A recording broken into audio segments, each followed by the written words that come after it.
კარგი გადასწრებები. ბოლო რეჟიმით ველოდებით დავით ხიზაბაძე. მეორე ჯგუფი დაიძრა.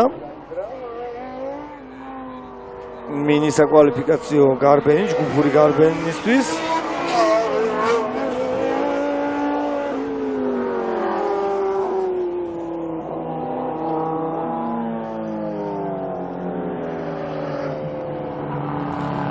ირიევი, ბაბაიანი, ქირია, ღურწკაია.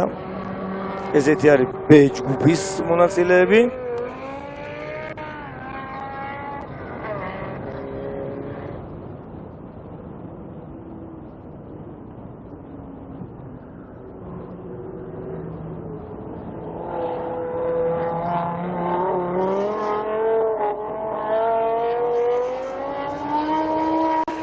აცხელებენ საბურავებს მონაწილეები.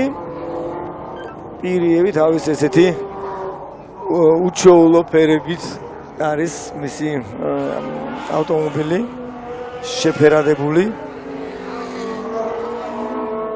პრინციპში მისი ბიზნესიც ეს არის ავტომობილების ესე გაპატიოსნება და გაფერადება. ბაბაიანი არის მეორე ადგილზე, ქირია მესამეზე, ღურწკაია მეოთხეზე. და როგორც კი safety car-ი დატოვებს ტრასას, ვიხილავთ მათ რბოლას. როგორც კი გითხარით, საუკეთესო ორი, ან პირველი მეორე მრბოლელი გადადის ფინალურ რბოლაზე, სადაც 8 მრბოლელი 4 ჯგუფიდან ორი საუკეთესო, ანუ 8 მრბოლელი უკვე შეეჯიბრება ერთმანეთს უშუალოდ წრიული რბოლის პრინციპით. საქართველოს საავტომობილო სპორტის ფედერაცია უდგას გვერდში დღევანდელ ორგანიზატორებს სწორედ იმისთვის, რომ შეჯიბრითობა იყოს, რა თქმა უნდა, მაქსიმალურად მაღალ დონეზე და იყოს მაქსიმალურად ზუსტი ქულებით და გამარჯვებულის გამოვლენის პრინციპით და ხედავთ ახლა ჩვენ მრბოლელები ემზადებიან სტარტის მისაცემად.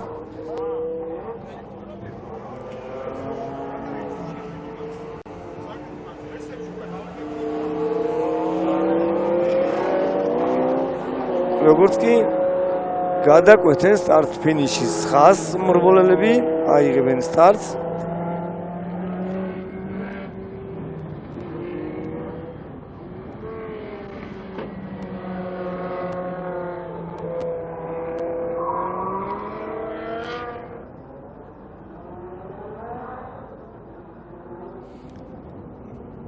პირველი მრბოლელი არის ის მრბოლელი, რომელმაც უნდა შეინარჩუნოს დაბალი სიჩქარე, სანამ სტარტს აიღებს და სწორედ სტარტ-ფინიშის გადაკვეთის შემდეგ შეუძლია მას რომ აჩქარდეს.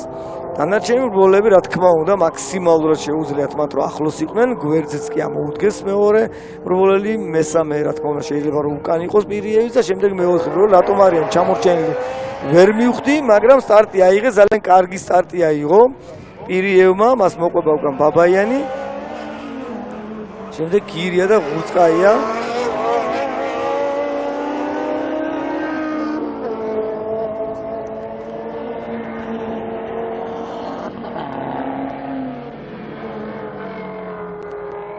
საინტერესო ტრაექტორია შეარჩია პირიევმა, მისი ავტომობილი უკანა ამძრავი თვლებით არის აღჭურვილი, შესაბამისად მოსახვედან გამოსვლის შემდეგ ავტომობილის მართვინება საკმარისი იმისთვის, რომ პირველ სამეულში მოხვდნენ ეს მრბოლელები. კარგი იქნება თუ ისინი დააკვირდებიან უკვე სხვა მრბოლელებს და შესაბამისად უკეთესი ტრაექტორიის მქონეებს მეც თქვენ თუნდაც მოგაწვდით ინფორმაცია. და არც ერთი დიდი, მაგრამ ფაქტია, რომ უკვე მომაწვდით ინფორმაცია, რომ ნადირაშვილის ავტომობილიც დაზიანდა საკვალიფიკაციო გარბენების დროს.